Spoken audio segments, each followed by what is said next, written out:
National championship stoppers. What in the world does that mean? Welcome in, everyone, to the Voice of College Football. We are talking, of course, the game we love that's just about 2 to 3 weeks away from hitting the field. Here at the Voice of College Football, great to see everyone on the line. We will have the phone lines open at 860-499-3332. So, the coaches poll was released yesterday. We addressed the coaches poll earlier today. Hopefully you checked out that video.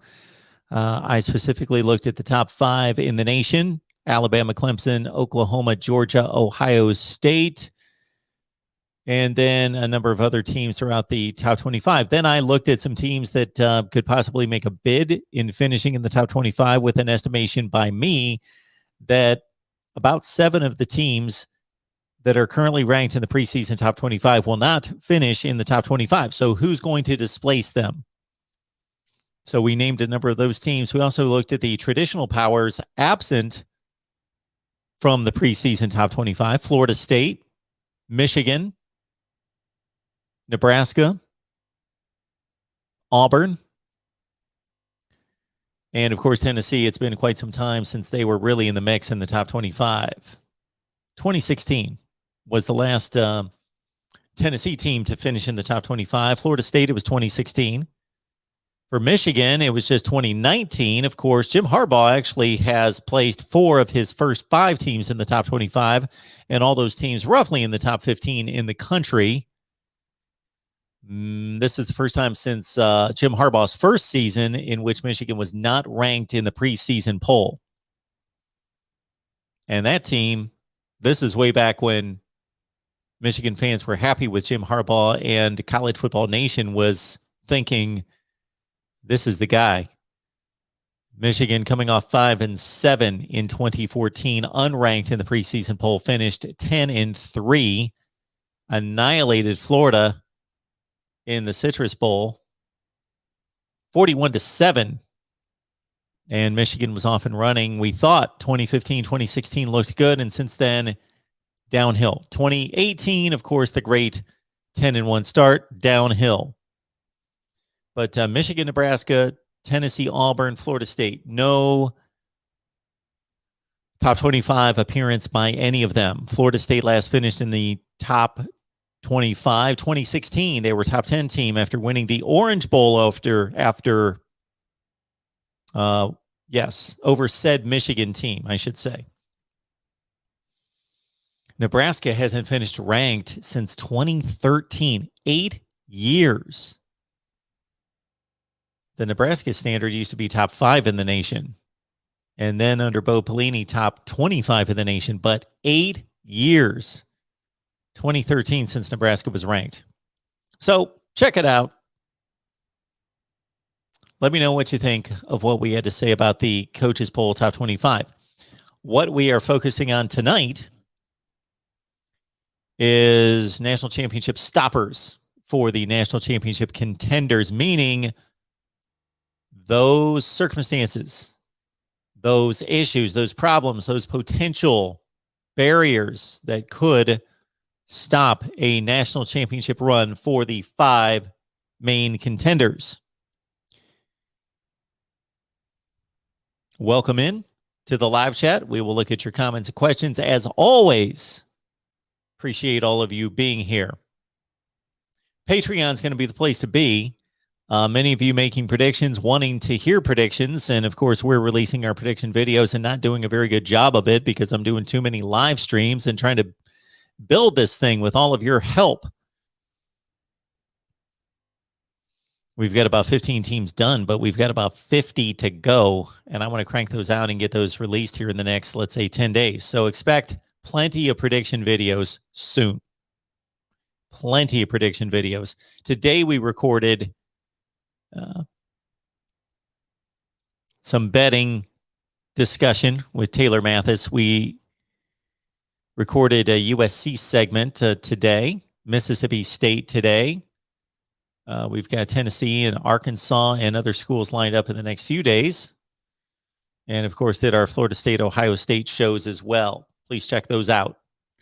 but Patreon's going to be the place to be. So for 17 cents per day, I think I'm rounding up as well, 17 cents per day.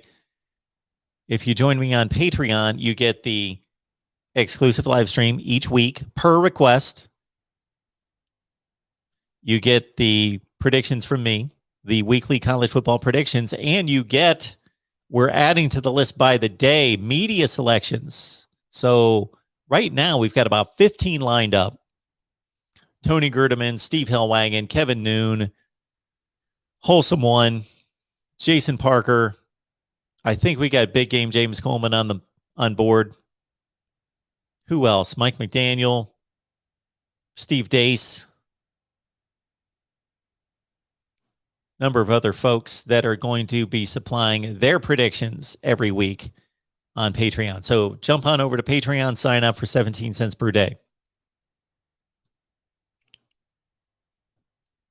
I think based on the track record, if you put $100 on all my picks against the spread, you should come out with about $2,000 to $3,000 by the end of the season.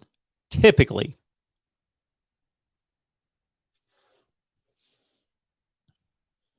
I enjoyed the conversation with Steve Dace earlier this week. It's on Michigan Podcast. He went through all the Power 5 over and unders, and he made his selections. I probably disagreed with about an average of 3 per conference. I took my predictions, matched them up against his over-unders, and we gave it a look, and we're going to be able to weigh that out throughout the season. And at the end, I think we had, again, it must have been about 10 to 15 disagreements, so we'll see who wins our little challenge between Steve and myself. Over-unders, not necessarily my forte, but we gave it a shot. If you're going to predict the records, then they automatically just fall into the over-unders. Pro players on the line. Good to see you. Chris as well. Clint Eastwood. Good to see you, sir. Clint Eastwood, has he celebrated his 80th birthday? I would guess he's a little north of 80. And I didn't know he was a big Buffalo Bills fan. Go Dogs. Would that be Mississippi State Go Dogs? Clint Eastwood, Buffalo Bills fan? Eric Mold's connection, Mississippi State. Tennille, good to see you.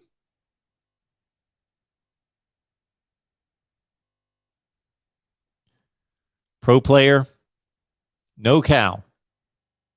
Hello, Bo Weevil, Clemson, Georgia. We are just 17 days away, Clemson, Georgia. 17, is it 17? No, sorry. 17 and 7 would be 24. 24 days away. 24 days away, Clemson, Georgia.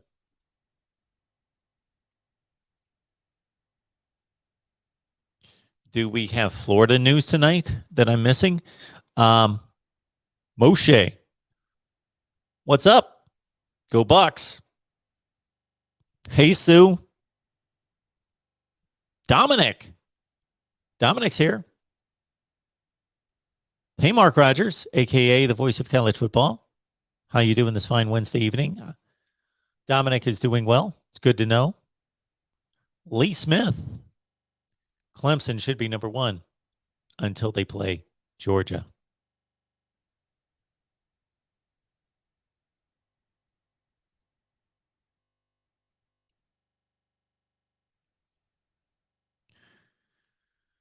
The Rod Farva believes that Bama has widened the gap even more between themselves and the rest of the SEC and America. The Lee Smith channel does not like Bama to win this year. Nick Saban has pulled that off once. Back-to-back national championships, right? 2011 and 12.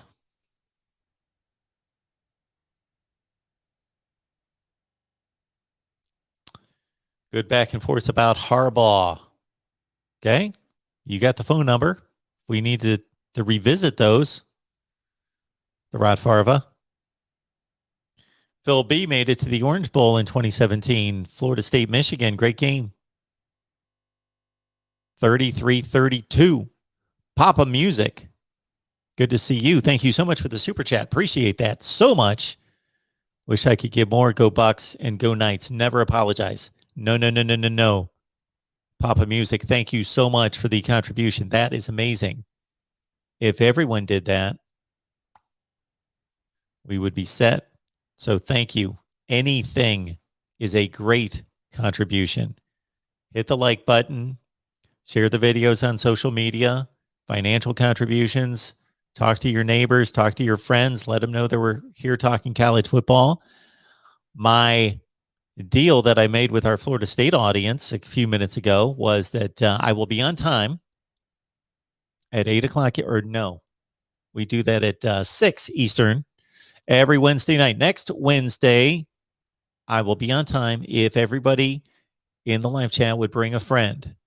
Bring somebody with you. Let's double the audience next week. Hummus Hero. Hey, Mark. I saw you book my recommendation and did a segment with Brendan Gulick. Very good. Yes, I did.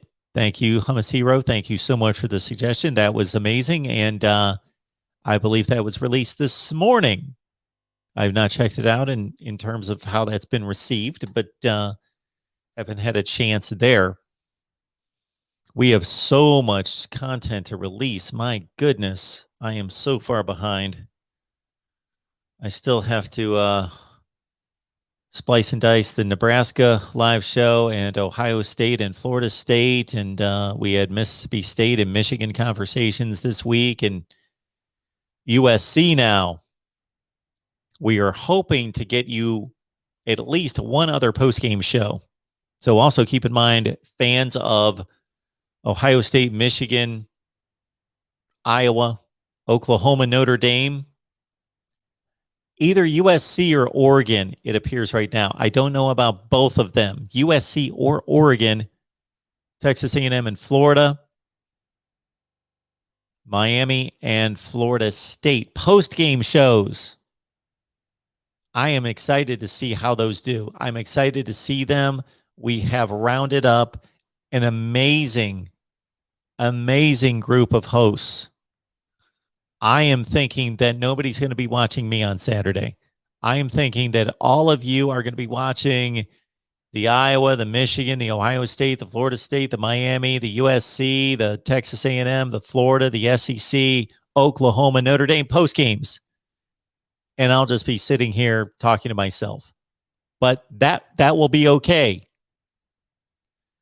Kenneth believes it's going to be back-to-back this year, and 63 of 65 coaches agree with you. Big loss for Michigan that night. Jabril Peppers and Jake Butt, I believe, for Michigan in the Orange Bowl against Florida State. Here I am, Billy, Marky, Billy.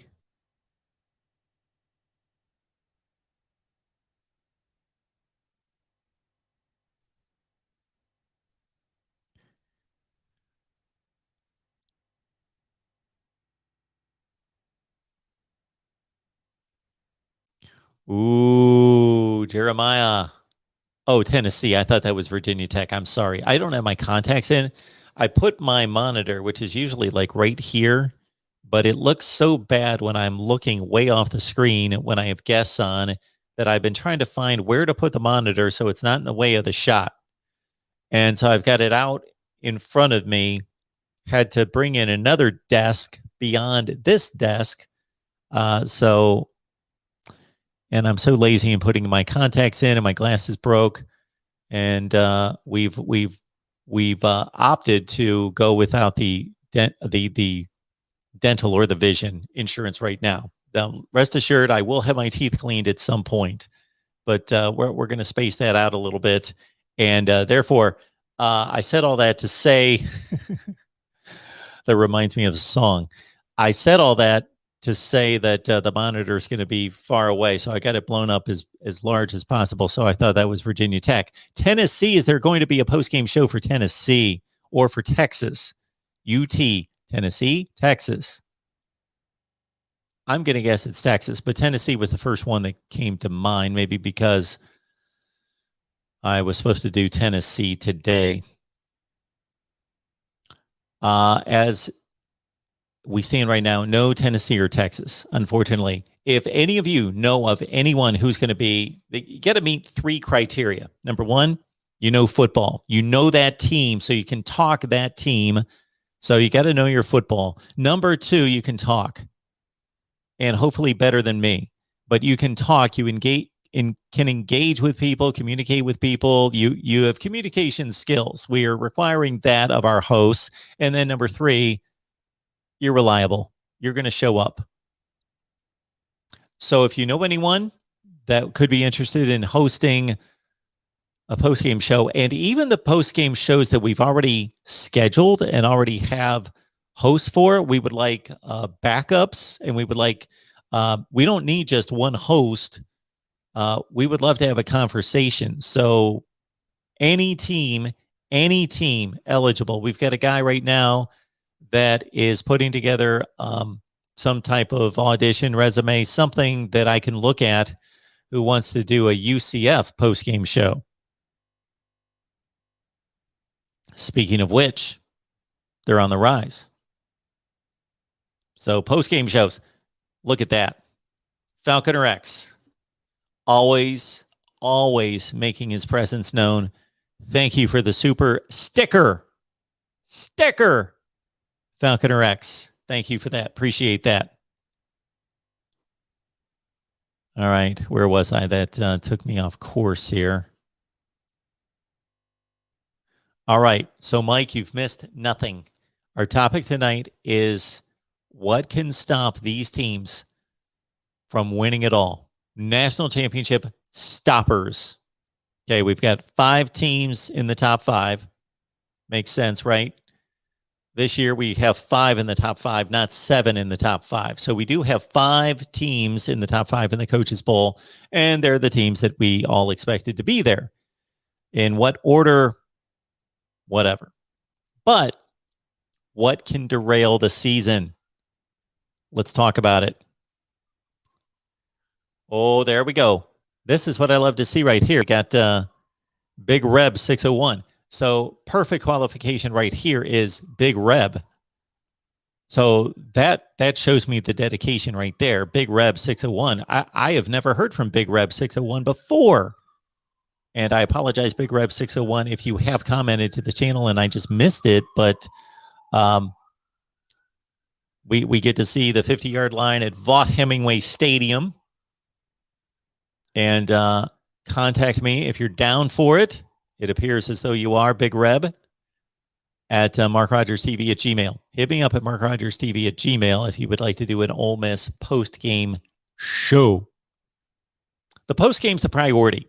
We would also be willing to, and I would be pumped if somebody would like to do pregame, halftime, maybe a weekly show. But the post-game's the priority because I want people to be able to rely on that post game. And of course, the post game is after the game's over, so it's got a longer shelf life for people to watch. So hit me up with that. Or anybody else, MarkRogersTV at Gmail.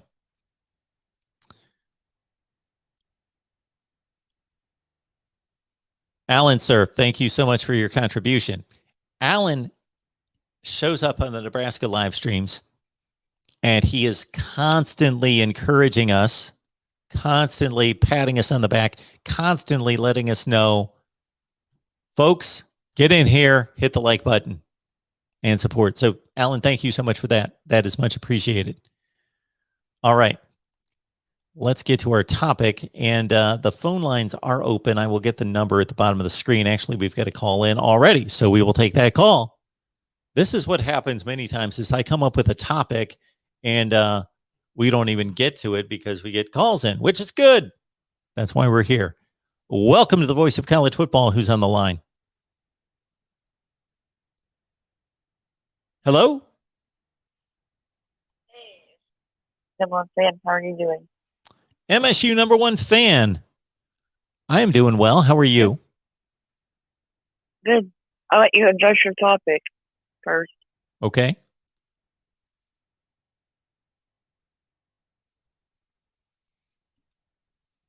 Yes, MSU #1 fan. My topic tonight is basically what can stop those championship contenders from winning. Championship stoppers. What would those items be for any particular team? Right now, I think for Alabama, it's Ole Miss. Right now, For who? it's Ole Miss, Alabama. For Alabama. It's Ole Miss. Ole Miss. That's in the way. Okay. I can see that. I think. Would you agree about the Ohio State secondary not being as good as it used to be, but it will get better as the season goes on? Well, I will agree definitely with the first point that the Ohio State secondary was atrocious last year. It was awful. It was one of the 25 or 30 worst in the country, something like that. But I will also say that I can't guarantee that they'll be that much better. I would expect that they should be. They've got way too much talent to play like that, and they should be healthier too. I think another one for Ohio State is the quarterback play too, as well.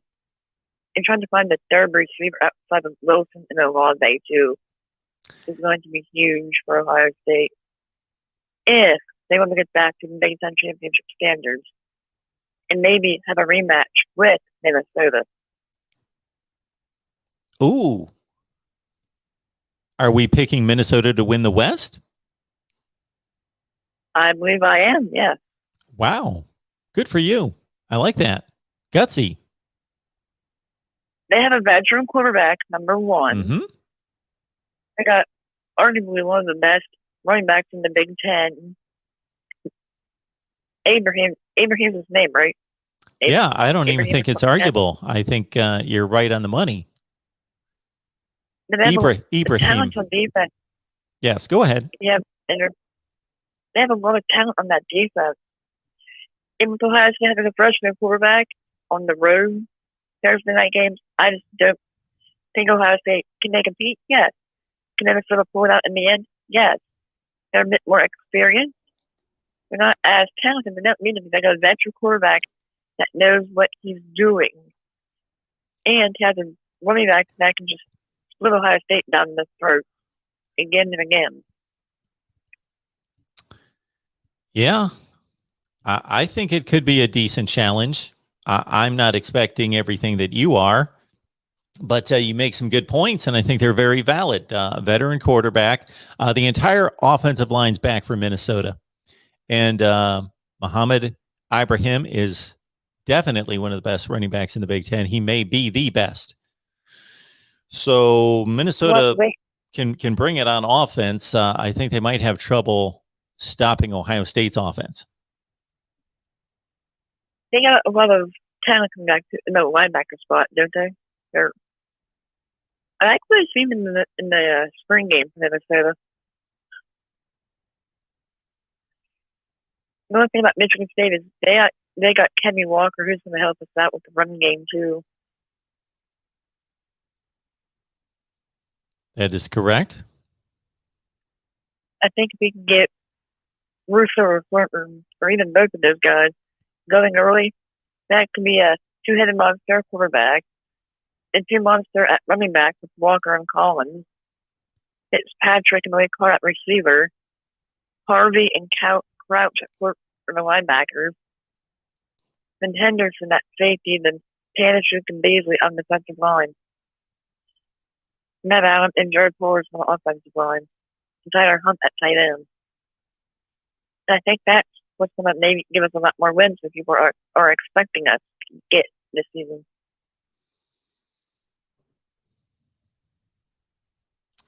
Very Would good. you agree with that, Mark? Do I agree with your Michigan State assessment? Yeah.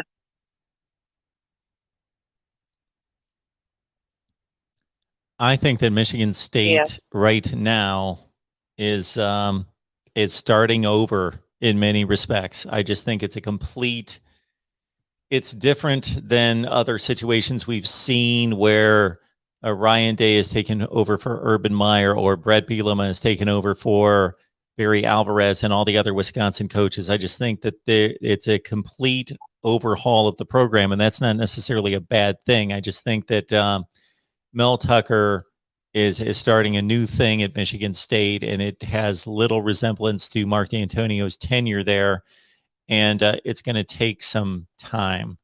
I think that the offense is going to be, I hate to tell you this, MSU number one fan, I think Michigan State's offense is one of the 3 worst in the Big Ten. I agree with that.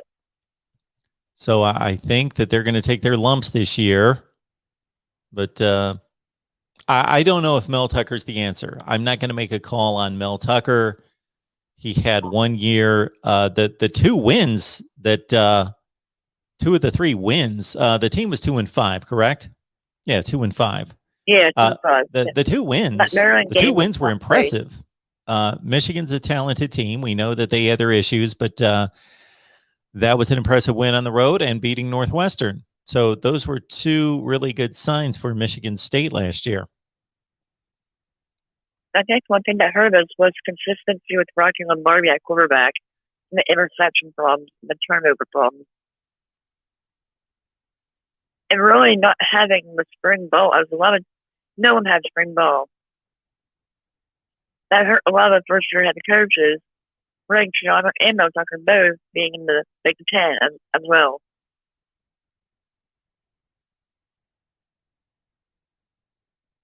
I think being that team from down the road, the environment that's always a good win.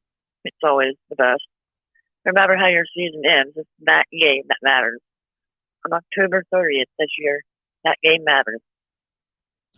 And then MSU number one fan, the only thing I wanted to address about your Ohio State comments, which I thought were very astute, is just keep in mind with the third receiver, although that individual hasn't necessarily been productive game in, game out, we're talking about we could run down 5 or 6 4- and 5-star players, Julian Fleming, Majigma Jackson Smith, Jeremy Rucker's the tight end. Well, Jeremy Rucker's the tight end. Marvin Harrison's son. I don't remember his first name. Anyway, Emeka Abuka. Man, I need to start studying up on the Buckeyes. I've been looking at everybody else. But anyway, I just named off 5 wide receivers that have received either their incoming freshmen or they've received little playing time to date. And they're not going to be hurting for a third wide receiver. Those guys are elite players. Right. And so somebody's going to step up. Probably all of them are going to step up. They're going to have an issue with who's going to be playing. So they'll be fine there. Right. And I'll say this, as a Michigan State fan, Michigan State fans need to have patience. It's not a quick fix like Ohio State was with Urban Meyer. Coming over to Ryan Day. Ryan Day had all the talent there. They recruited one of the best classes. And then Michigan State got no Tucker. COVID year hit. It was not one of the best. It's going to take time. And you need to have patience. Same thing with the Florida State fans. Patience. Thanks for taking my call, Mark. All right, MSU number one fan. Appreciate it. All right, see you, buddy.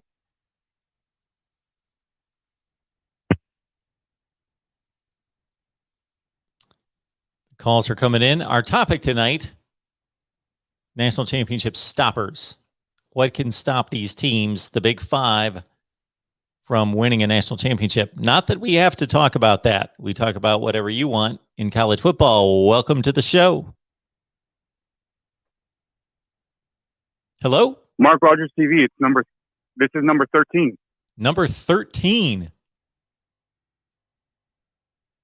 Land pound.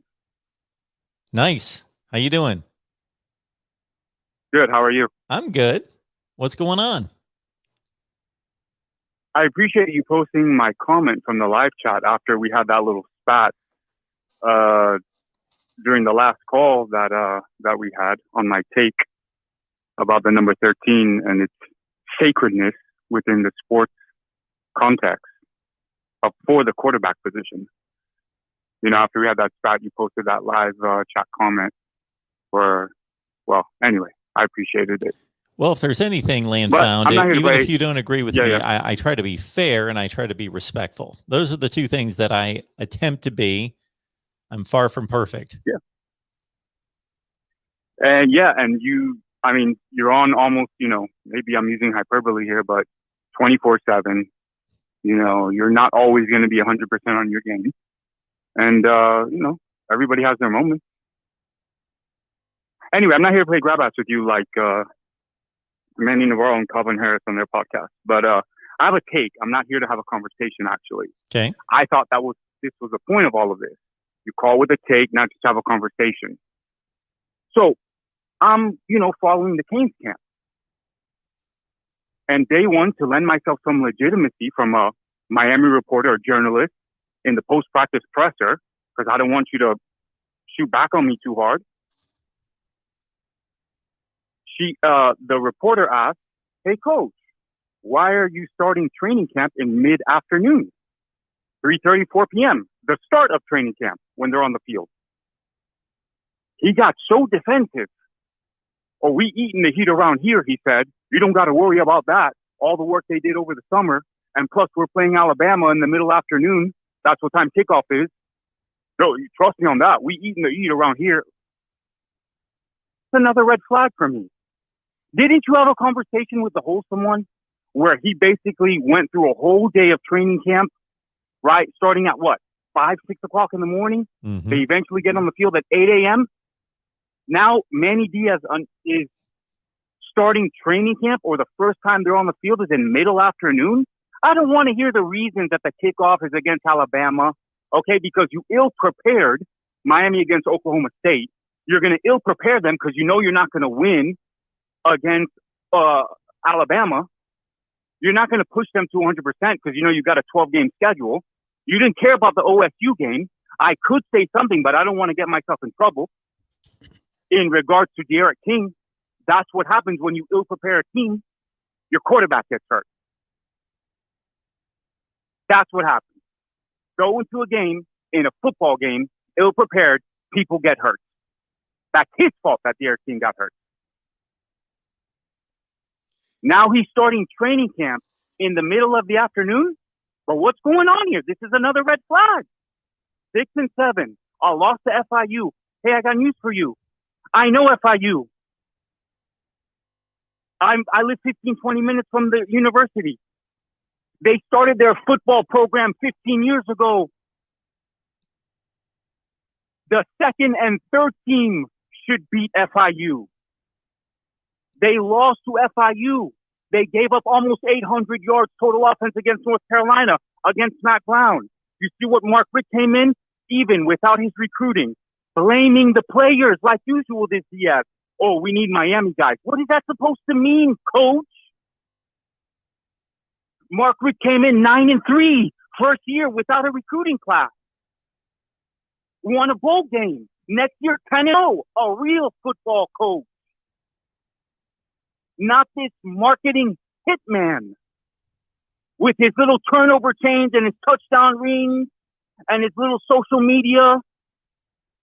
He's dismantling the program. It has to stop. He never played a day of college football in his life. He has a ceiling, MarkRogersTV. Just like Mark Richt said, you're going to get punched in the mouth, right, in a football game. Now let's see how they're going to respond. Well, this team is going to get punched in the mouth real hard. Oh, they already have. And what's their response? We'll take a punch in the mouth because we can always fall back on Manny Diaz being our head football coach. He never played college football. He has a ceiling as a coach. He can only take those players so far. Then the others will say, oh, it's not on the coach, it's on the players. Okay, so that's his whole spiel right now, right? That everybody's propagating from him. Everybody's being his mouthpiece. We got to bring in Miami class. We got to Miami players. We have to bring in the recruits, better recruits.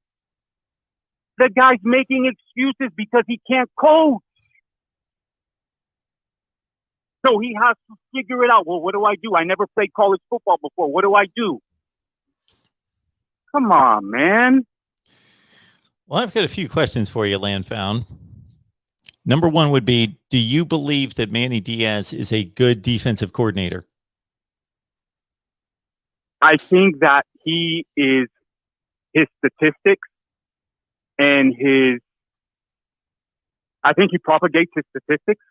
I think he propagates his defenses.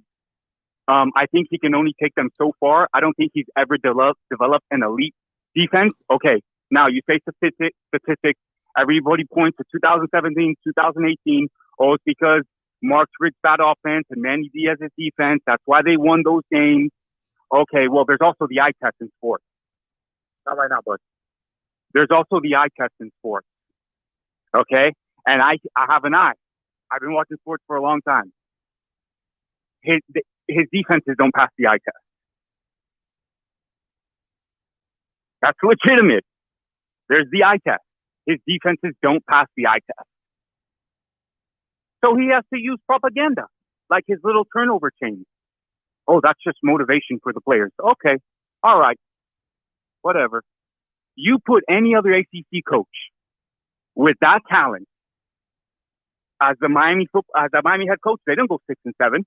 They don't go 8-3. They don't lose to FIU. They don't give up 550 yards because those guys are real football coaches who played the game. Any one of those coaches from the ACC with Miami's talent. Come on, guys. It's right in front of us and we're missing it.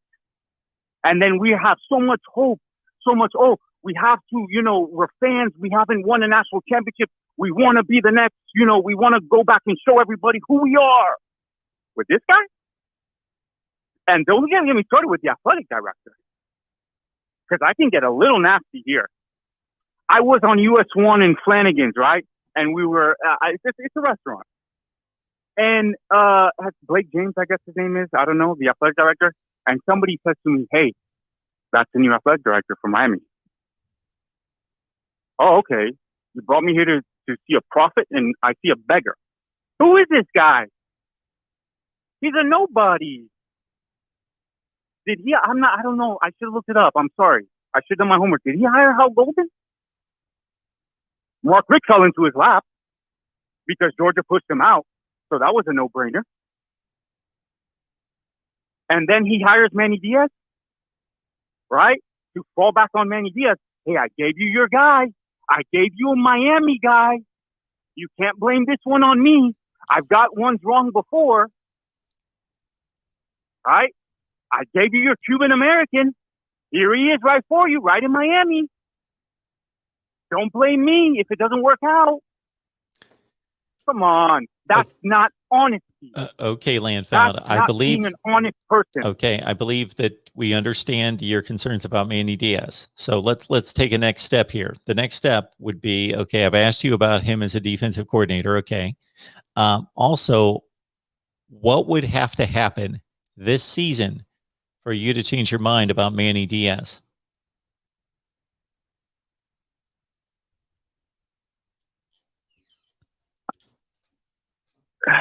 I'm not even there. I'm really not even there because I don't even know what to expect with this team anymore and this coach. Now he's the defensive coordinator. Well, Landfound, to be fair, if you're going to criticize a coach to that degree, you at least have to have an expectation to say, well, if he meets this, then I'm going to give him some credit and reconsider. What should the talent on the roster? You just talked about the talent on the roster and what other ACC coaches would do with it. So what do you think this talent should be able to accomplish?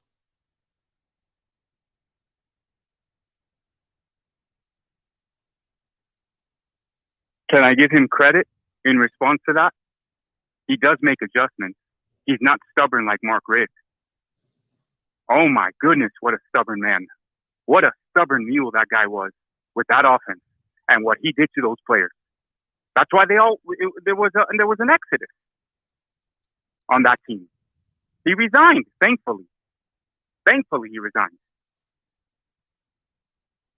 You know, Manny Diaz makes adjustments. He makes a mistake. He fixes it. Enos was a disaster. Everybody, remember, I was in the comment section. Just because he was from Alabama, just because he ran this kind of pro-style offense, I could care less about a shotgun spread or whatever type of offense.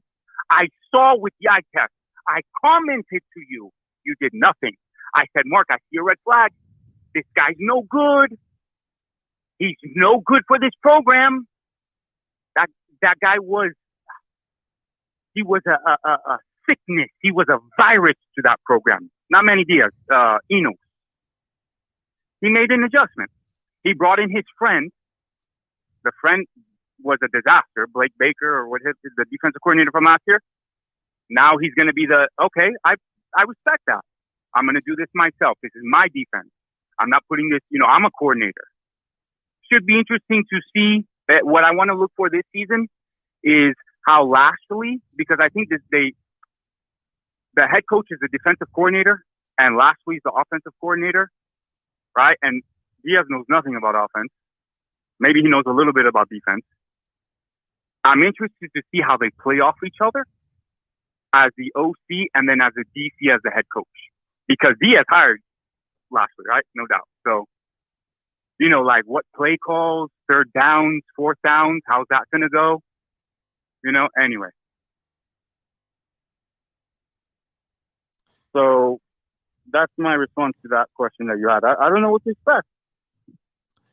I have just reviewed the but yes. I've just reviewed the 5 recruiting classes that are currently on the roster. They ranked 12, 8, 27, 17, and 11. If you average that out, that's 15. And that's pretty much where they stand right now in the preseason poll. It appears as though they've got, and I think, and I don't just go by the recruiting rankings, I go by the eyeball test as well. It would appear that Miami would have roughly the 15th best talent in the country. So I think it would be reasonable if they can, against a fairly easy schedule outside of Alabama, of course, but it's not a daunting schedule that the team should go 10-2. They should go 10-2. I'm not necessarily going to pick them to go 10-2. I'm not a football coach. I never played football, Mark. I could tell you a story about when I tried. It just didn't work out with pads and helmet. I never played football. I don't understand the mindset. I don't understand the nuances. I don't understand the insight. I've just been watching sports since I was a kid and listening to sports talk radio since I was a kid. That's it. And playing recreationally. You're not a football coach, right? Why are we going back to recruiting? If it's a football coach, it's a football coach. These are my players. This is who I'm with right now. Who's with me? Let's go. I don't care about the recruiting right now. You know what I'm saying? I'm a football coach. You're football players. Let's go to battle. That's what Mark Richt did. 9-3, and then he won the bowl game against West Virginia. Actually, that team is 8-4, and they won a bowl game and went 9-4. So just to be accurate. Okay. Yeah. Anyway. Absolutely. I looked at the recruiting rankings because you were going on and on about how much talent was on the roster. I was just putting it in perspective. All right, Land Found. We appreciate it. Appreciate you taking my call. Have a good night. Yep. Bye. You too. Bye. All right. Moving along, folks. Here at the Voice of College Football. Let's see who's on the line. Hey, Mark, it's Byers. How you doing? Doing well, Byers. What's going on? Good. Great conversation you had today on your live chat. Just commenting about that offensive line. Just furthering my point that the Ohio State quarterback will be putting up Heisman numbers this year. I mean, think about this. We're talking the best offensive line that Ohio State has ever produced. Think about that. That's scary. And then you add that with probably the best receiving core Ohio State has ever had on the field. That puts fear in my heart. I mean, that quarterback is going to literally take a snap, sit back, eating apples, maybe a 3-course meal. We're going to lob that football up, and those amazing receivers want to catch the ball every single time. I would even go further to say that this year's quarterback will break every Ohio State passing record. Everyone. It's just scary. And then you have Mayan Williams, who will be the starting running back, mixed with that offensive line. It's just going to be insane. It's going to be crazy. So Dwayne Haskins threw what, about 50 touchdown passes? Yes. Okay. So you're saying that record's going to fall? I mean, look at what's laid out there. I mean, all receivers are 5 stars.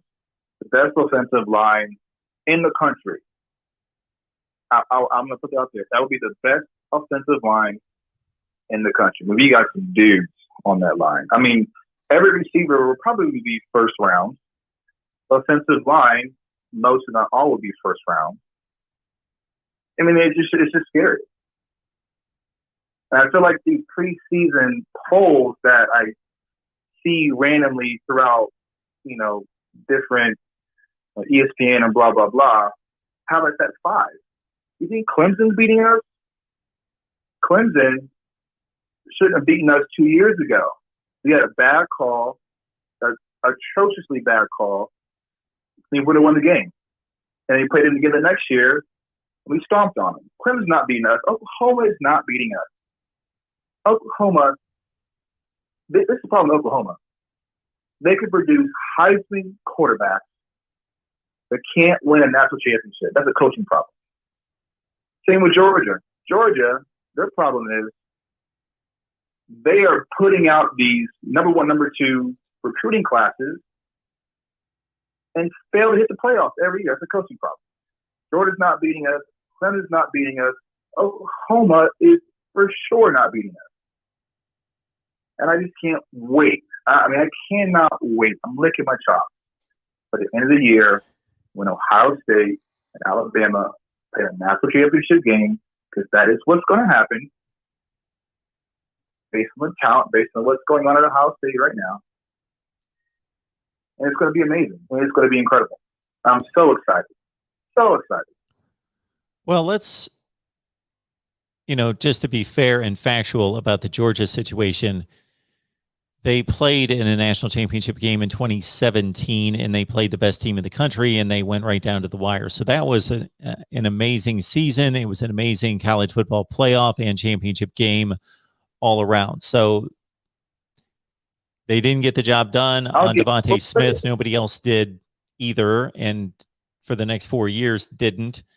And they also had to run into Alabama in 2018 in the SEC championship game and led that by 2 touchdowns in the fourth quarter. So I'm just saying that Georgia has had to face something in conference championship games that nobody else has had to face. Georgia, and that actually proves my point. It's a coaching problem. Your job as Georgia in the SEC is to win your conference championship. Your job is to be Alabama. If you have all the resources in the world and you still can't get past Nick Saban, Nick Saban is just calling coach all the time. I understand that, but your job is still to be Alabama. If you can't do that, it's a coaching problem. That means I don't believe in Georgia's head coach. Kirby Smart is his name, right? Is his name Kirby Smart? That's his name. If I'm correct. Yes. Yeah. I don't believe in him. I don't believe in Lincoln Riley because they just don't get the job done. They don't. You Oklahoma can keep producing Heisman quarterbacks. Cool. I'll see you not in the playoffs. It's the same story with Oklahoma, Georgia. I'll see you not in the playoffs. Based on your criteria, though, Ohio State's not gotten the job done either. Ohio State. Well, we talked last time I called in, which is a great conversation. We talked about Ohio State and how they couldn't Alabama with half the roster and all that extra stuff.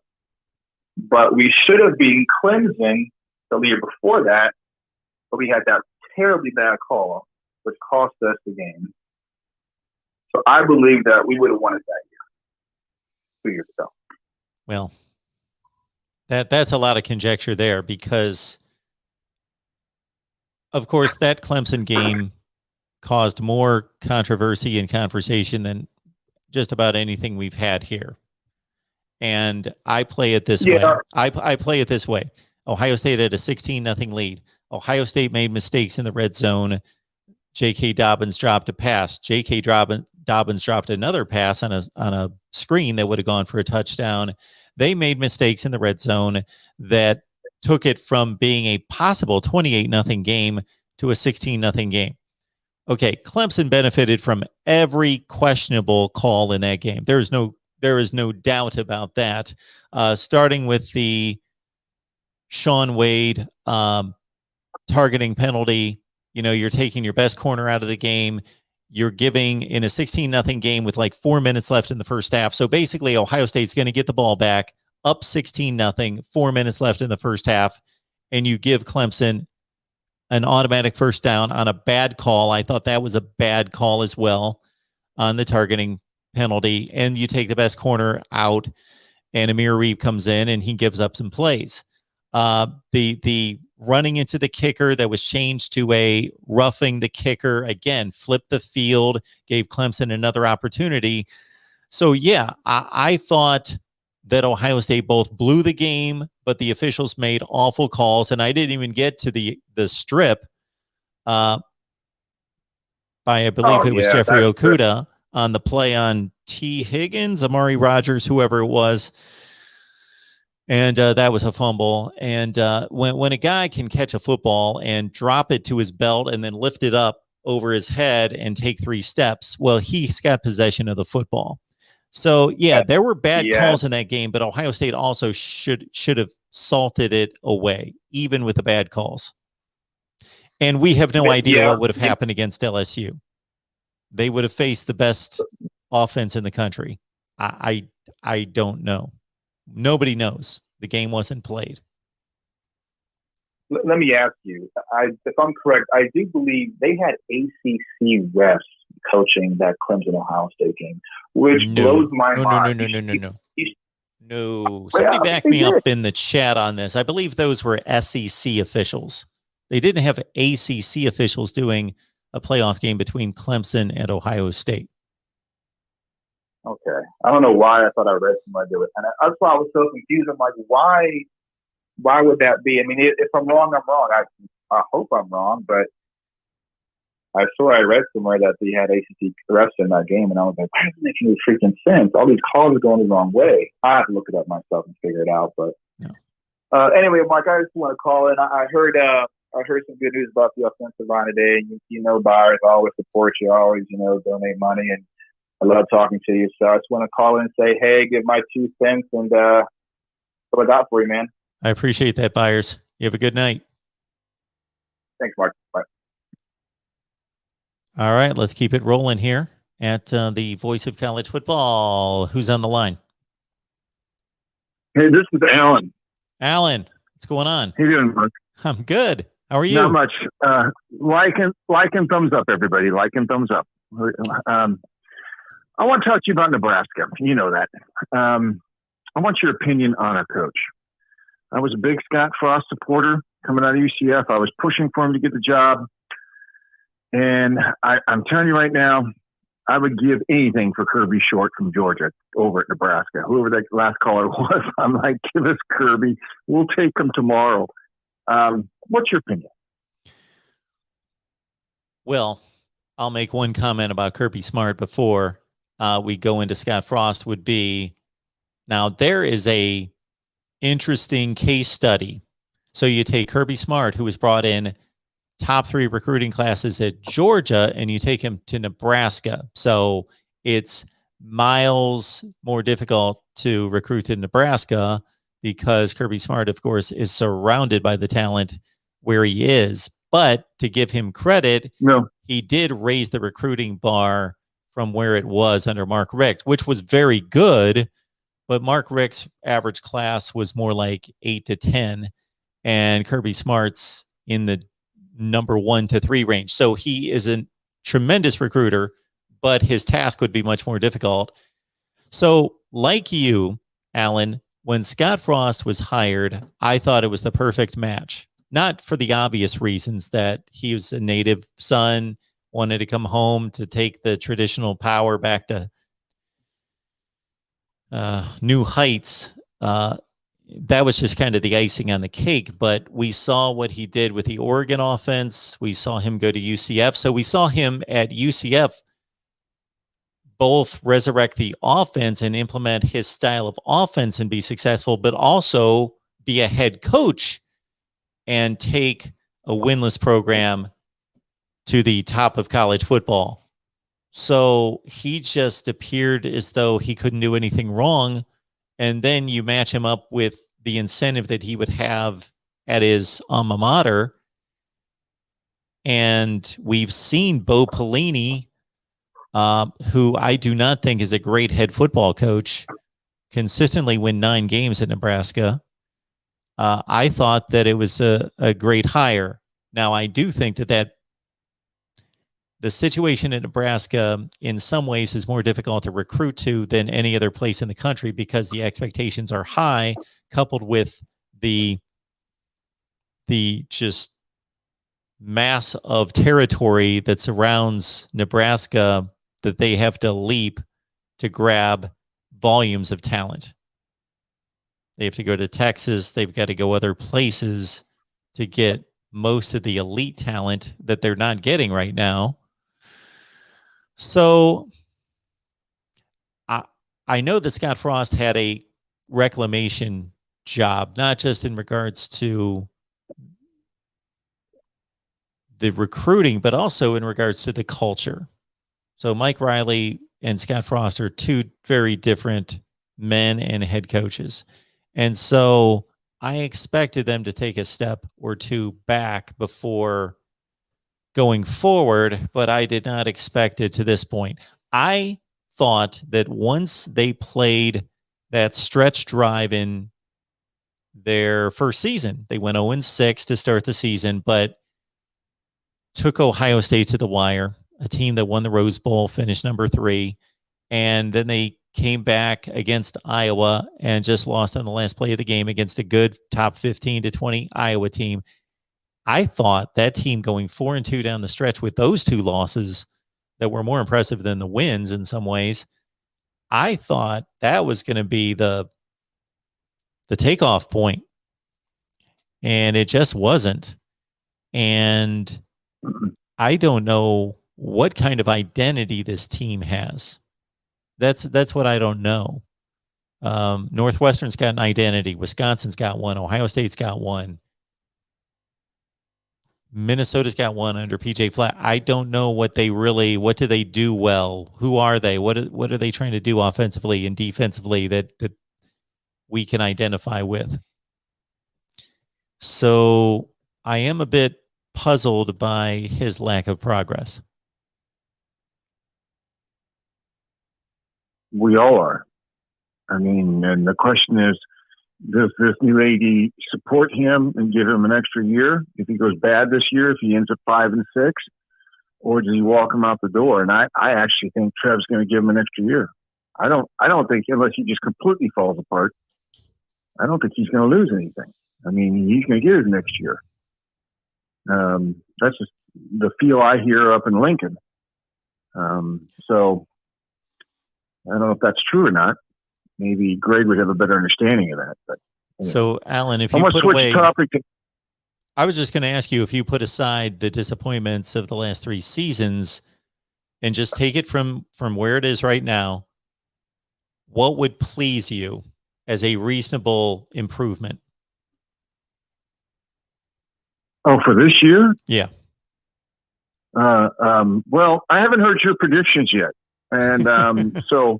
But based on my own ideas, they're in front of me. They're on a notepad here somewhere. They're all done. I just have to release them. 6-6. Okay. But I'm afraid if we lose to Illinois at Illinois, our season's doomed. Ooh, yeah. I don't think we recover. I don't think we recover. That is not. The team doesn't have the stamina to overcome obstacles. That's the problem with this Nebraska team. They don't recover. They just don't. They crash and burn. They better be 6-3 if they want to go to a bowl game, because I don't think they're winning the last 3, any of them. Yeah, I looked at those too. You know, and everyone talking trash about Ohio State. Ohio State's probably the best team in the country. So we're not going to beat them. Wisconsin's up there. They're going to be a great team this year. And then there's Iowa. And Iowa's kind of like the Michigan of Ohio State. Every once in a while, we'll knock them off. And so I think there's a chance we could beat Iowa. Sure. It's at Lincoln. That's a chanceable game. I'm saying 60-40 on that game. But the other ones 60-40? Just put L's up and don't even. Yeah, we have a 40% chance of beating Iowa, is what I'm saying. Yeah. Okay. But the rest of them are just, the other two are L's. But getting back to what your original question was for everybody was injuries. Injuries is going to affect all teams on winning the national championship. And, you know, we lose a quarterback. Like if Martinez goes down, my God, we're done. We have no one behind him. Nobody. Not that he's much of anything anyway, in my opinion, but we're doomed. So I think it's injuries. I think that's the biggest thing. You reminded me that I was thinking about, after we got a question on last night's show about Big Ten quarterbacks, that I might rank them.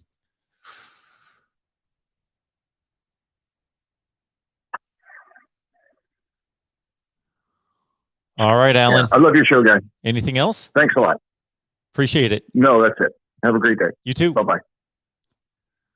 All right. We keep rolling along here. More calls coming in. Welcome to the Voice of College Football. Who's on the line?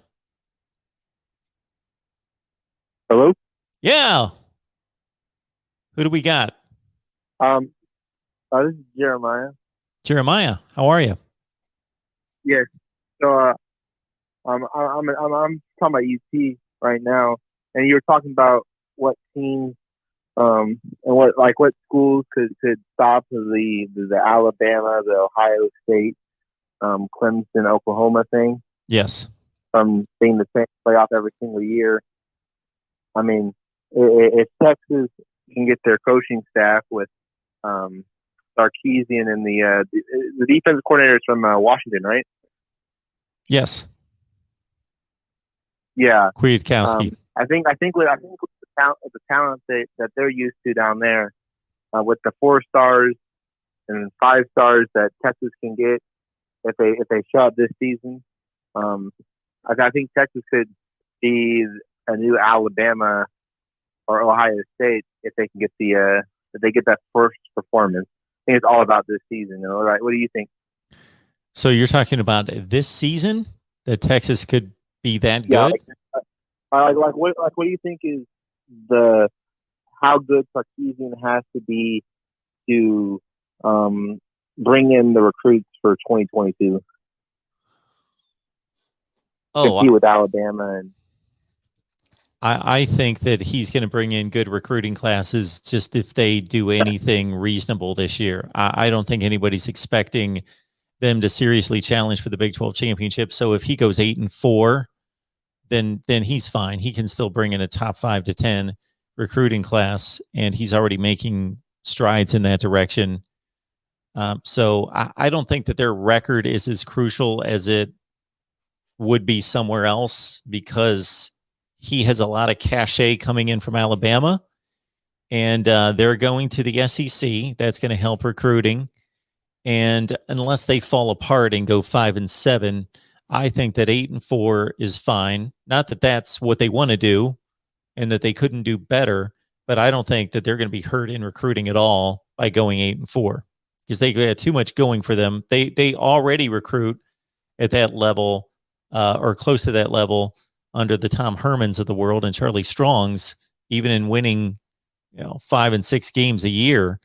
they were able to maintain that. So Steve Sarkisian's got a lot of cachet right now. He's getting a lot of attention. He's making inroads in Texas.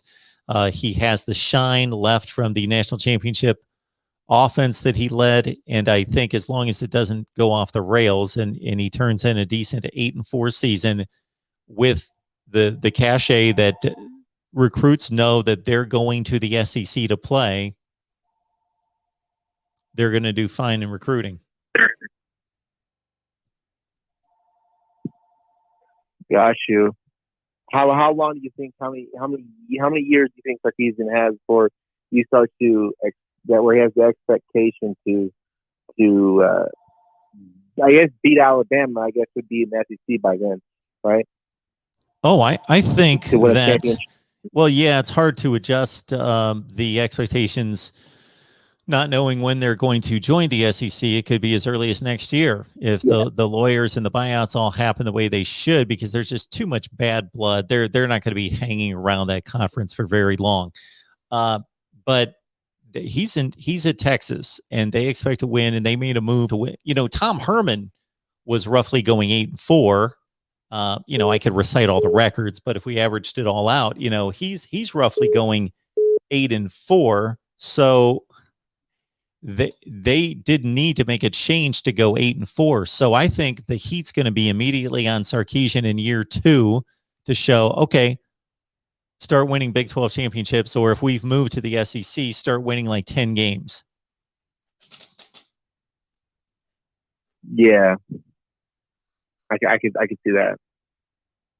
And then I want to talk one more thing here. Is this kind of like what we were talking about a couple weeks ago with the realignment and stuff. I want to touch on that. People were saying how college football is losing all of its traditions and rivalries and stuff. But I mean, the Big 12 really doesn't have any big rivalries other than Oklahoma and Texas, and that's going to the SEC.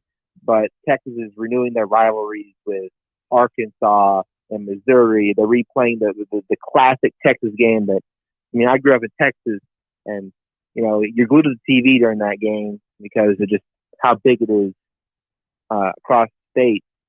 I don't know what people really are talking about when they say college football is losing the tradition in the SEC merger. You don't think Oklahoma and Oklahoma State Bedlam is a big rivalry?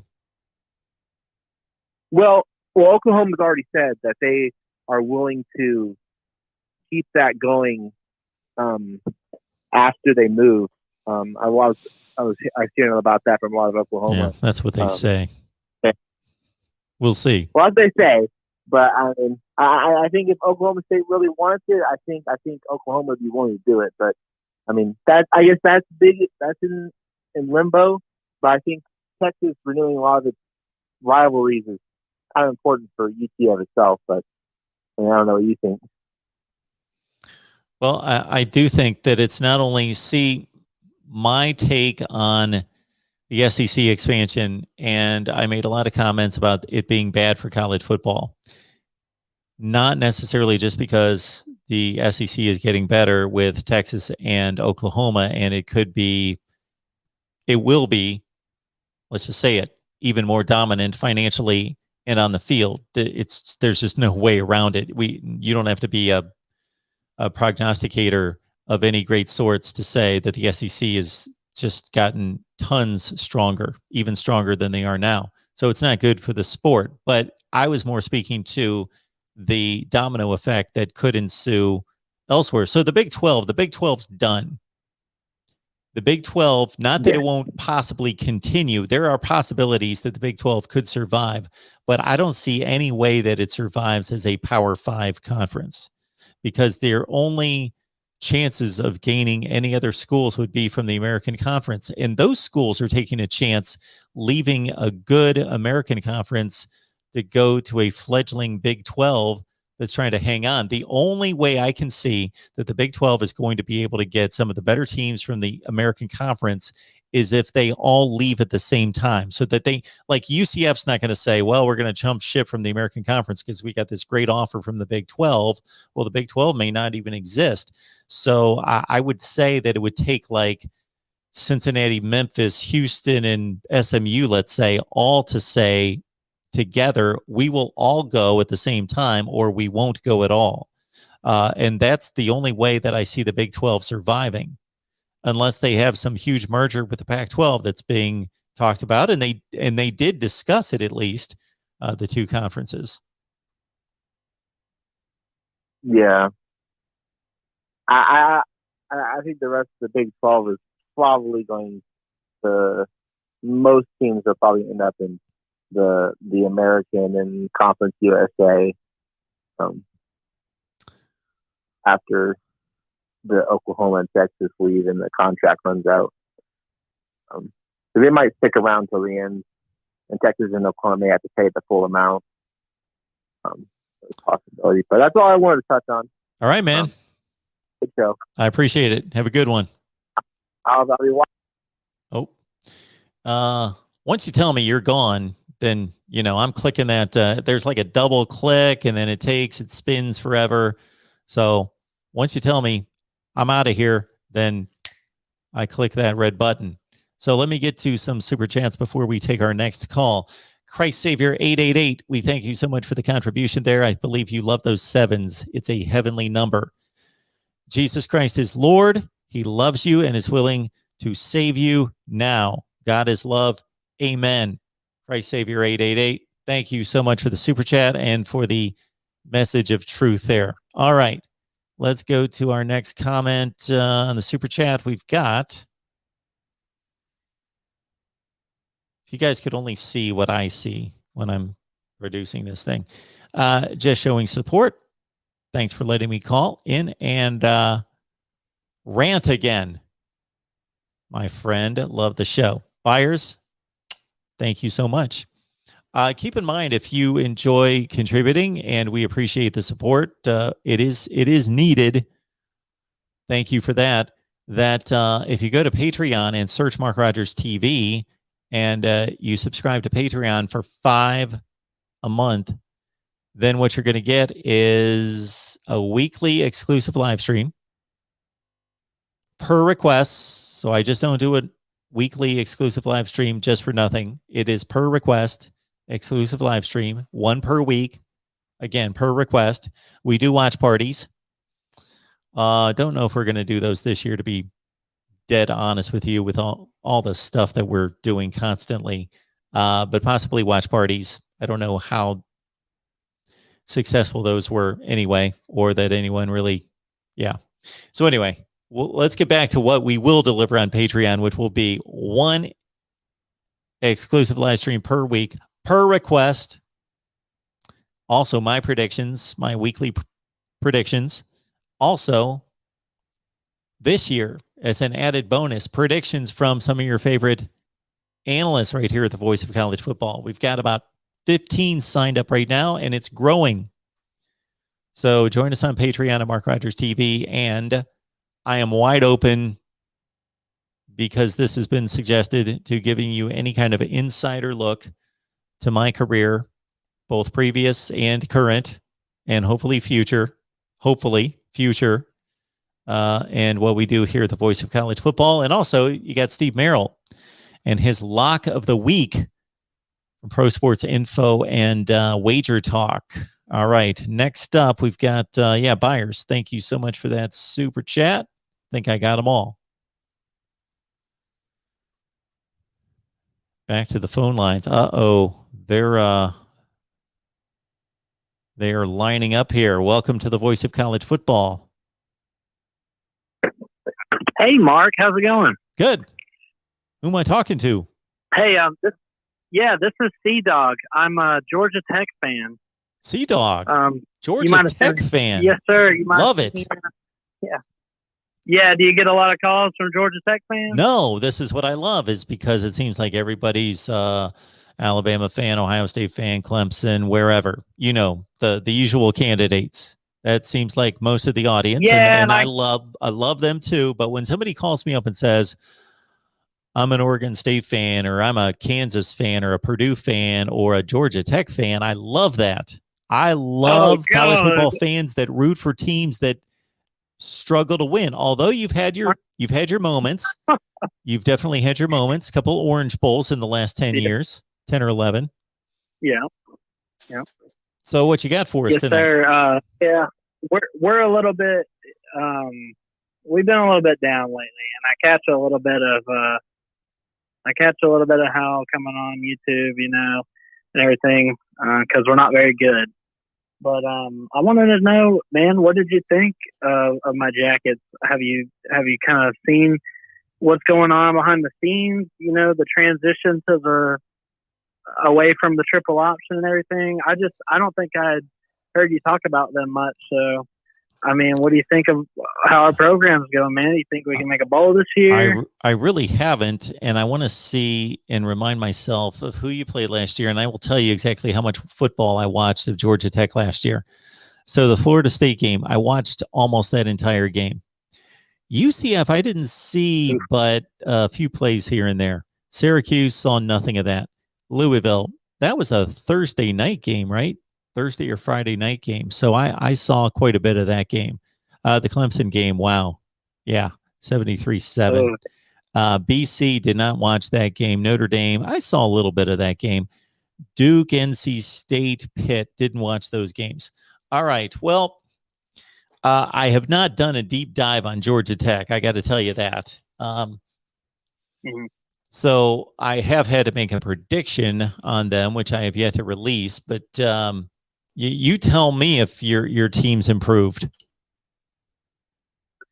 Well, on paper, I think we can get to a bowl. I think we're going. I think we have the possibility to become one of those, kind of middle of the road ACC team.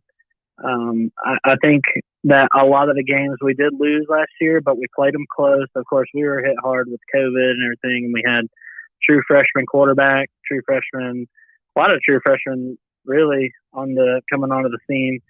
And I really like what we've done over the off season. Jeff Collins, while the recruiting class this past year wasn't exactly stellar, we do have a lot of transfers coming in that fill a lot of the holes where we were needing them most.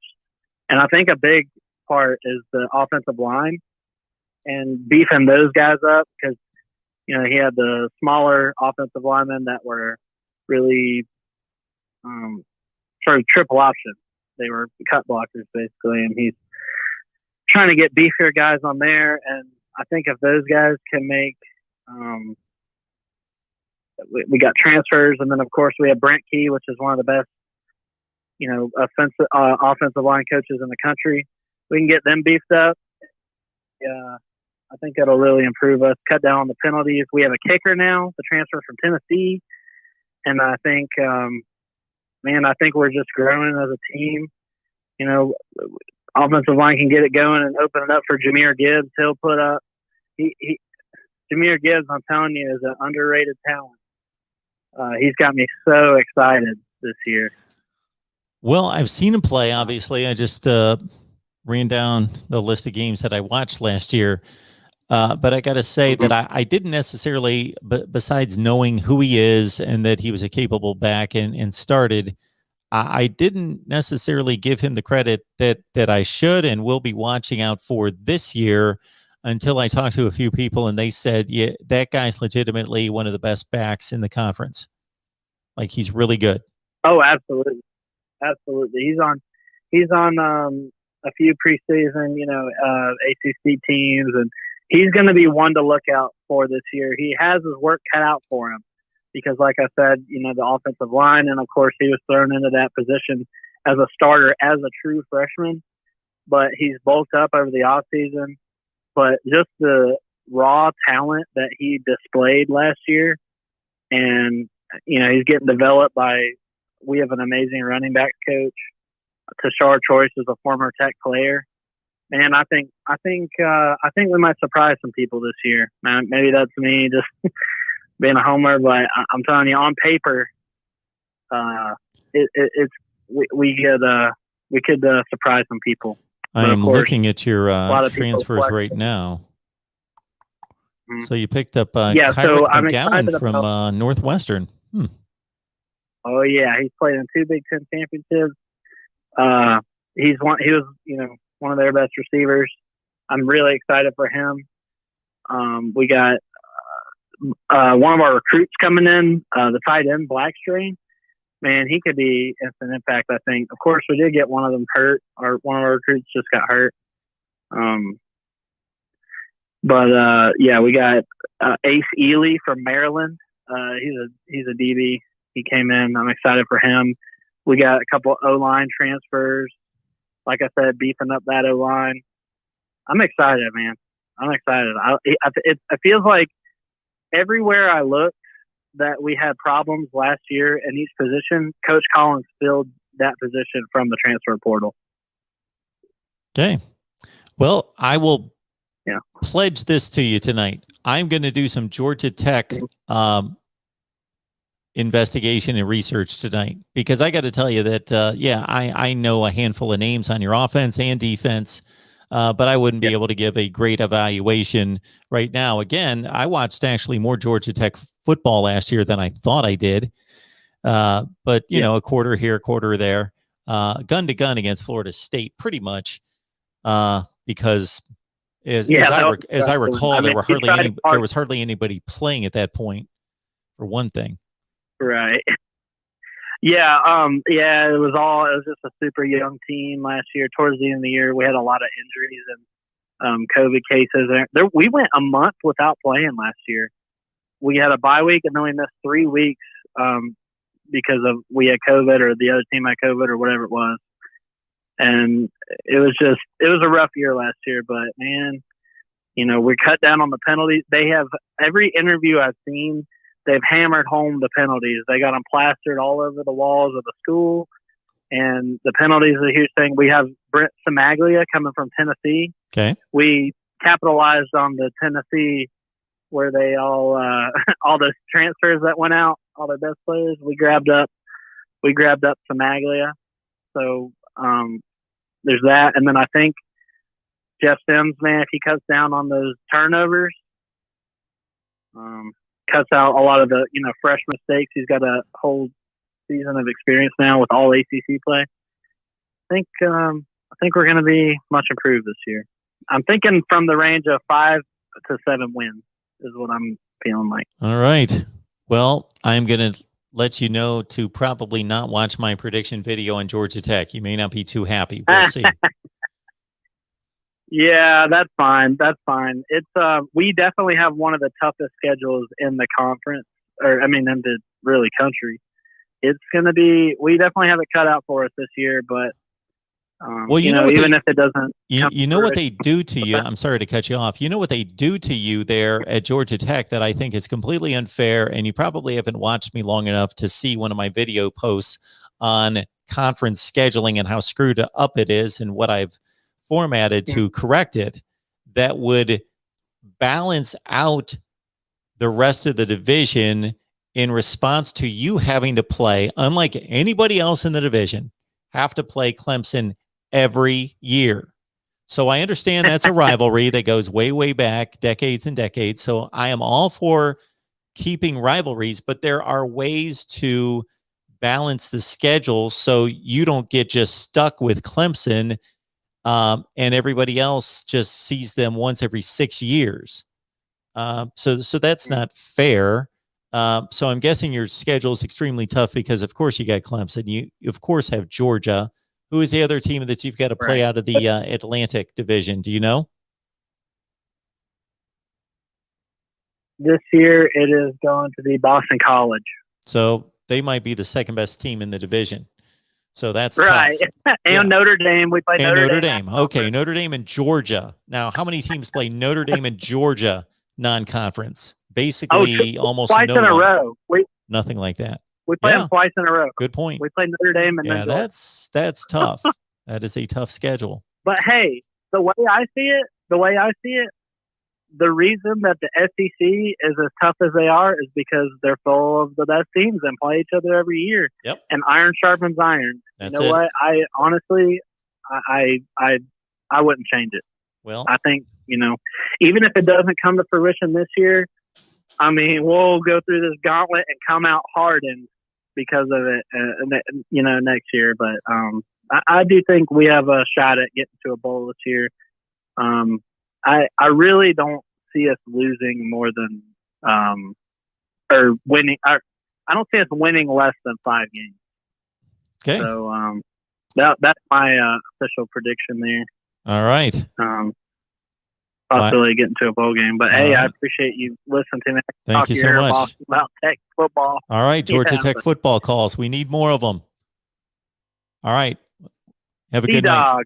I'm on the AAA show. Yes, sir. Thank you. Bye-bye. All right. Next up, and I believe since I have yet to eat tonight, and because I've got to cut prediction videos and I've got to edit a million things and all that, why don't we make this the last call of the night? Welcome to the Voice of College Football. Who's on the line? Last call, the best call of the night. The man that gives college football its voice. The great Mark Rogers. David. Hi, and how are you, sir? I'm good. How are you? Excellent. Better now that I'm talking to the man that gives college football its voice. I wanted to give you a call. I listened to a little bit of Buckeye show today. Excellent as usual. Top of the line in Buckeye football talk. Thank you.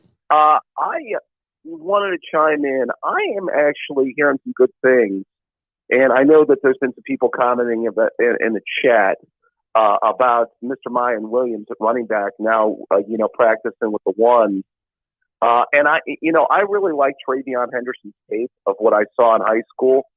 I heard one, the Buckeye podcast go as far as to say this could be our Lendell White, Reggie Bush kind of combination.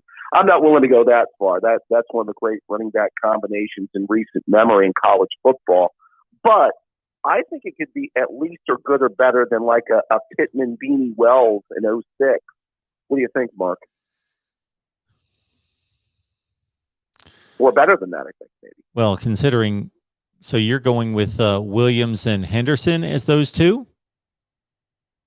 Yeah, I think the majority of the carries. I think the two leading rushers for the Buckeyes this year are going to be Travion Henderson and Mayan Williams. Yeah, so I'm sure you already held that opinion, but Kevin Noon certainly backs you up. He thinks Travion Henderson is going to take over, and he believes he's going to be the leading rusher on the team. So that being the case, I think so. Yes. Go ahead. Well, I was just going to say that if that prediction comes true, then it means huge production. It means huge things for the Buckeyes, because if Travion Henderson is not going to give them anything more than Master Teague and a combination of his backups, then Travion Henderson's not going to see a lot of the field, if you follow me, because Master Teague's dependable, and he knows the offense, and he's going to do the right things. And so one of the young studs, whether it be Henderson and or Pryor, for them to play, in addition to being able to know their assignments, pick up a blitz, catch the football out of the backfield, which they're both, based on their high school credentials, very adept at, and showed us in the spring game. That's going to be a great sign. If Travion Henderson is the leading rusher and he's getting, let's not say 25 carries, but getting 15 to 18 carries late in the season, because he's the guy with the ceiling. So that's a great story for the Buckeyes. A great conclusion. See, I think that basically, it'll start out early, Williams. And then I think once they see Travion Henderson's, or at least I hope that once they see, maybe his home run hitting type potential, which I definitely feel that he's got, then I can see what you're saying, 15 to 18 carries, later in the year. But I think William is going to get some carries early in the year. It could be kind of similar to the Weber, Dobbins situation, maybe in 17 and 18 as well. Because usually, the Buckeyes, obviously have had plenty of bell cow backs, like Carlos Hyde in 13, of course, Zeke in 14 and 15, and JK in 19. And then last year, Trey Sermon became that at the end of the year, the last few games. But, we have seen that dual backfield before, and it's been really, really effective. So I'm excited about it, but I could see the distribution being close. I think Henderson will eventually lead the team in rushing, but I think it's going to be a closer race between the two as far as who leads. I got to tell you, So, under just my Urban view. Meyer, I was usually surprised and didn't think that it was the best way to go to have just one guy get battered week after week. I typically think it is better to have a main guy, but have a 60-40 split with at least two guys, if not three. Two seems to be the right place to be, where they can get a lather up and be productive, and unless you really feel comfortable with a third guy. So those seasons that they did have Zeke Elliott pounding out all those carries and Carlos Hyde, and then later J.K. Dobbins carrying the ball, Right. just consider, it's easy to say right now because they slaughtered Michigan again in 2018. But leading into that situation, I didn't think it was going to be a good thing that J.K. Dobbins carried it how many times? I think 42 times against Maryland the week before. It had to happen just for them to escape. Sure. But leading into a Michigan game Right. in which they had the number one defense and had outplayed Ohio State basically the entire season. I just think the way Alabama's done it through the years is just better for the team down the stretch. Not to play 4 or 5 guys, but 2, I think, is optimum. Sure. No, I get it. I mean, it just so happened. I mean, J.K., Zeke, and I'd even say Carlos Hyde were kind of generational in that way. Zeke, I think, and Dobbins are going to go down in history as two of the, probably 5 or 6 best running backs, I think, in the history of Ohio State. I think you make that case. Yeah. So I make that comment completely knowing that it worked, and it was highly successful. Right. So I'm just saying I would think that it would tend to work better with 2 guys, not getting so beat up over the course of what you hope is 15 games. Okay. Want to get to a little over underrated on this coach's poll again with you if I can here, Mark. Sure. Wanted to a couple teams. First of all, I heard about the LSU quarterback situation. Miles Brennan got hurt, huh? Yes. There was talk I'd heard he might be back sometime during the season, though, at least what I read from the one report. Yep.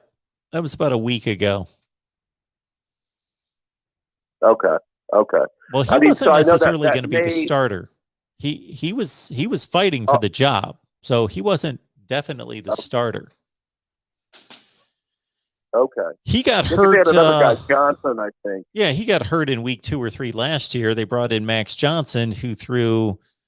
They played Finley and Johnson. Finley transferred since, but Max Johnson, he did pretty well. He had like a 9-to-1 TD to pick ratio and played well and put up a ton of points late in the season against Ole Miss and a few other teams. Florida, well, they beat Florida. They put up 41 in that game, I think.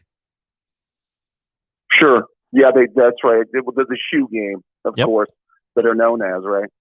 Yeah, I think that, they probably could be good with either one. I was wondering if I was going to temper my pick to say they're going to finish second to Alabama in the division rather than Texas A&M. By the way, Mark, that was one team I was going to throw out as overrated or underrated, and I know you haven't released your poll yet, but maybe I'm a little bit cautious about Texas A&M at 6. I know Gase thinks highly of them, and I believe he picked them to beat Alabama in College Station, if I'm not mistaken. He did. Did he not? Yes. So I don't know. Is that a little high for your blood, or where are you at with Texas A&M? I think that people tend to, and I'll include myself, tend to take last year's results and just kind of massage them a little bit more so than what we should be doing, and that's resurrect the entire breakdown of what a team should be able to accomplish that year. So for Texas A&M, of course, we know what they did. We know what they did on the field. Their wins were pretty weak for the SEC, though. I think they beat one team with a winning record in the regular season. Auburn 6-5. And then they beat North Carolina, who was without its 2 stud running backs and 3 wide receivers and Chasserod on defense.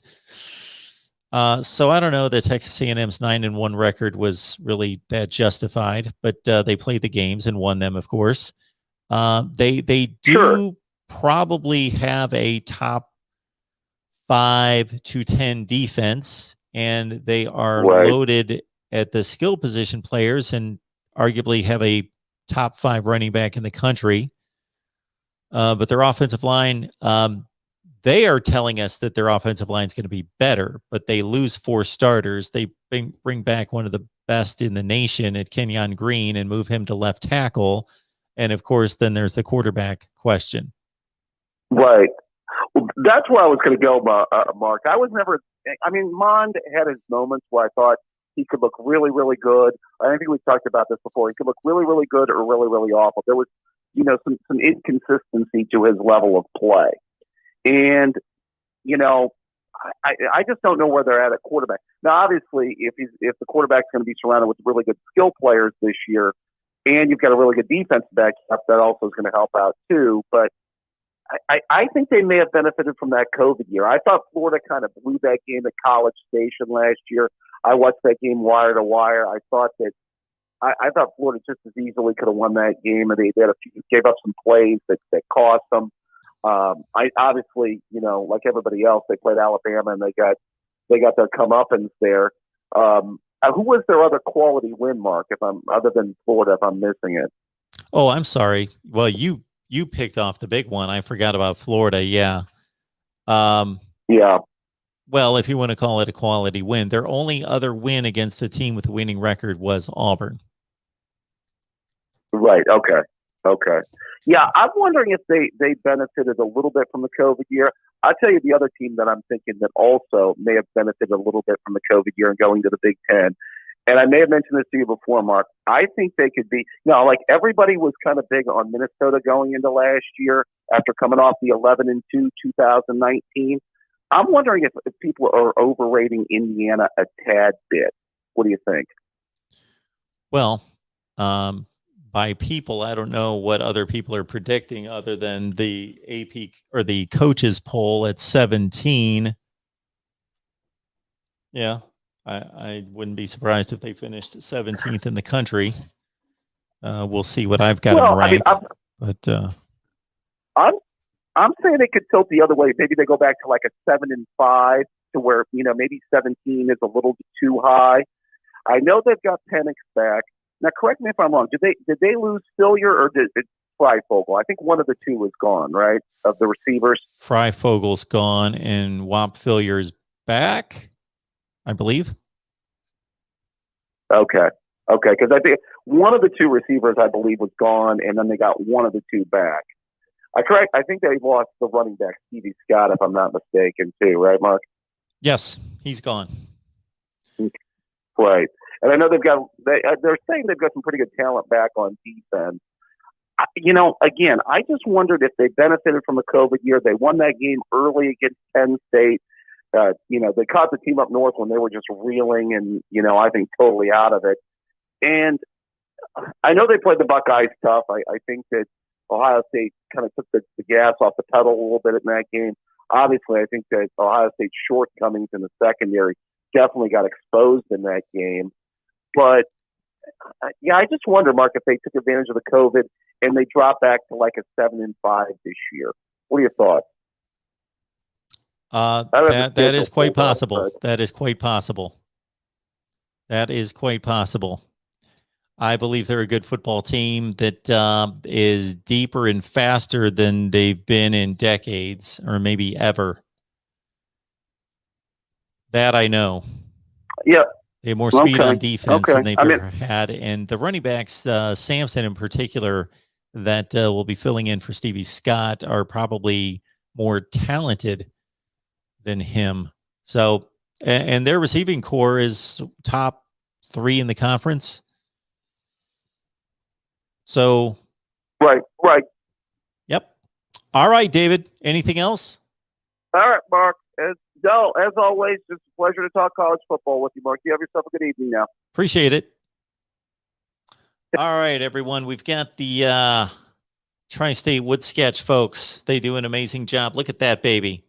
And again, rest assured, you're not purchasing that. You basically send your photo, whether that's a loved one, whether that's your dog or cat, your favorite beach scene. You send it to them. You select your surface, and look at that. It's amazing. It is tremendous. They sent me about 10 different photo examples, and this is amazing. TriStateWoodsketch.com and tell them I sent you and get 20% off. Also, don't forget, let's see, just about it. This is going to be just about 3 weeks from right now that I'm going to be going live for 24 consecutive hours. Or to be more exact, my channel is going to be going live for 24 consecutive hours. We'll see if some folks can give me a break from time to time. 24 consecutive hours live stream right here to open the college football season week 1. Also, join us on Patreon. It's only $5 a month. You get my picks and everybody else's. That's Steve Dace. That's, oh my goodness, Mike McDaniel and Steve Hellwagon and Kevin Noon and others, Tony Gerdeman and others. We got about 15 people and more coming on board. Get their picks plus mine at Patreon. We need we need the Patreon to take off. That would help immensely. Also, we could use a sponsor or 2 or 50 here at the Voice of College Football. So if you own a business, hit me up and we'll talk about it. Or if you know anybody who owns a business that may profit from displaying their product or service right here at the Voice of College Football. If you got sponsorship ideas, and I'm not talking about, hey, Mark, go get Nike. No, I'm talking about that you've got a contact with a sponsorship, then hit me up at MarkRogersTV at Gmail. And again, post-game shows are coming. Team-specific post-game shows are coming this fall right here at the Voice of College Football. Our next live, I believe, should be Thursday at 7, Miami Live. In the meantime, I'm recording Alabama, USC, Arkansas. Who knows who else is on my schedule. And prediction records are coming your way as well, right here at the Voice of College Football. Good night.